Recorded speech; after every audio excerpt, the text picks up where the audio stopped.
మన అమ్మా నాన్నలు వాళ్ళ అమ్మా నాన్నల నుంచి చాలా విషయాలు వింటూ ఉంటారు.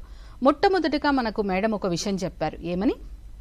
గట్టిగా ఆడపిల్లలు నవ్వకూడదు, మగ పిల్లలు ఏడ్చకూడదు. ఇది ఒక కండిషనింగ్ అంటాం. అంటే ఎక్కడైనా సరే నువ్వు ఈ పని మాత్రమే చేయాల.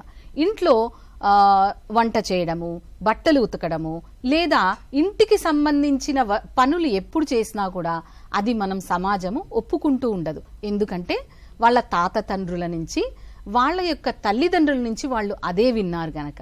కానీ ఒక్కసారి ఆలోచించండి, మనం మారుతున్నాం కదా.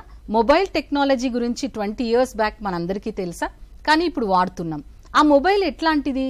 ఒక ల్యాండ్ ఫోన్ నుంచి నార్మల్ మొబైల్ ఫోన్కి వచ్చాం. 2000లో చూస్తే ఇన్కమింగ్ కాల్కి కూడా డబ్బులు కట్టేవాళ్ళం.